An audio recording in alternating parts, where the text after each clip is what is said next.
Hello everyone, আসসালামু আলাইকুম। আশা করছি আপনারা সবাই অনেক ভালো আছেন। আলহামদুলিল্লাহ, আল্লাহর রহমতে এবং আপনাদের দুয়ায় আমরাও ভালো আছি। রোজার মধ্যে বেশ অনেক দিন স্কুলটা খোলা থাকার পর অবশেষে স্কুল বন্ধ পেয়েছি। স্কুলটা বন্ধ পাওয়ার পর আমার মেয়ের থেকে আমি অনেক খুশি, কারণ এখন আর সকালবেলা ঘুম থেকে উঠে স্কুলে যেতে হবে না। রোজা রেখে অনেকটা সকালে ঘুম থেকে উঠে স্কুলে যেতে আর ভালো লাগে না। যাই হোক, স্কুলটা বন্ধ পাওয়ার পর অনেকটা লেট করে আজকে আমরা ঘুম থেকে উঠেছি। সকালে ঘুম থেকে উঠে শুধু গেটটা লক করে দিয়েছিলাম, আমার হাজবেন্ড কাজে চলে গেছে। তারপর বাচ্চাদেরকে নিয়ে আবারও ঘুমিয়ে পড়েছিলাম।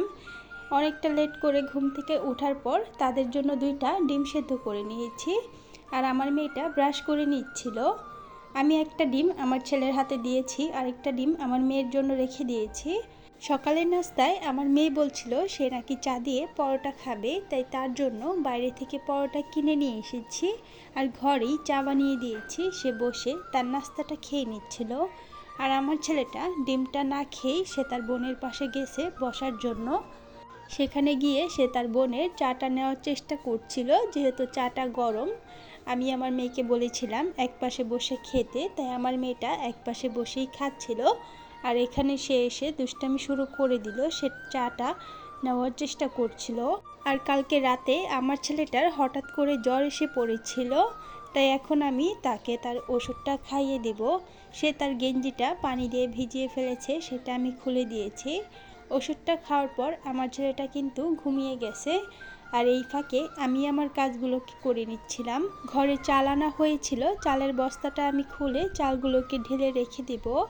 আর আমার ছেলেটা যেহেতু ওই রুমে ঘুমাচ্ছে, আমার মেয়েটা এই পাশে এসে খেলনা দিয়ে খেলা করছিল। তারপর ছেলে মেয়েকে নিয়ে চলে আসলাম ছাদে। ছাদের উপরে এসে তারা 2 ভাই বোন অনেক খুশি, তারা তো তাদের মতো খেলা শুরু করে দিল। এখানে আমার ছেলেটা পানির কল দেখে পানি বের করার জন্য চলে গেছে। আর আজকের আবহাওয়াটা অনেক ভালো লাগছিল মাশাআল্লাহ, বাইরে অনেক সুন্দর বাতাস হচ্ছিল। ছাদের উপরে একটা পেয়ারা গাছে অনেকগুলো পেয়ারা হয়েছে। ছাদের উপরেই এক পাশে একটা ফ্ল্যাট আছে, সেখানে এই বাবুরা থাকে। আমি আসার পর তাকে আমি কোলে নিয়েছি। ওকে কোলে নেওয়া দেখে আমার ছেলেটা আমার কোলে ওঠার জেদ ধরছিল। তারপর বাবুটাকে আমি আমার মেয়ের কোলে দিয়ে দিলাম। আমার মেয়েটা বাচ্চাদেরকে অনেক আদর করে, দেখতেই পাচ্ছেন কি সুন্দর কোলে নিয়ে হাঁটাহাঁটি করছে। সে বাচ্চাদেরকে অনেক আদর করে, যে কোনো বাচ্চা দেখলেই শুধু কোলে নিতে চায়।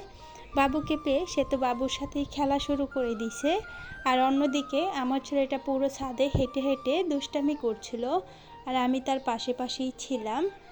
আর এখানে কিন্তু ছাদে কাজ চলছিল।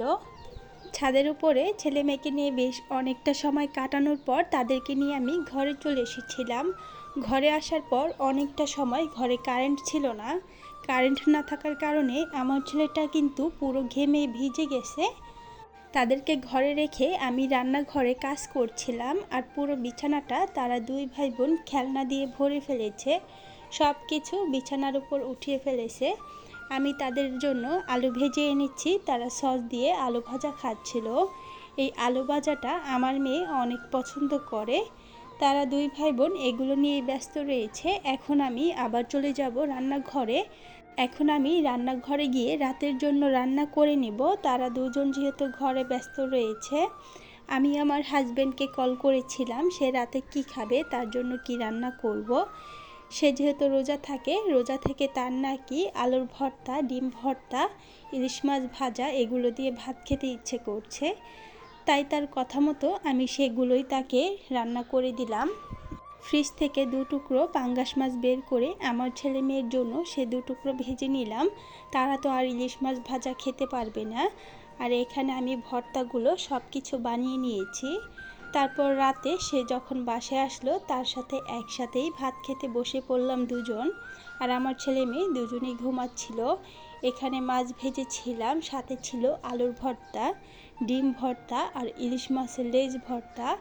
এগুলো আমার হাজবেন্ডের অনেক পছন্দ, আমারও অনেক পছন্দ। তারপর আমরা দুজন মিলে একসাথেই খাবারটা খেয়ে নিলাম। আজকের ভিডিওটা ছিল এই পর্যন্তই। ভিডিওটা কেমন লেগেছে কমেন্ট করে জানিয়ে দেবেন। সবাই ভালো থাকবেন। আল্লাহ হাফেজ।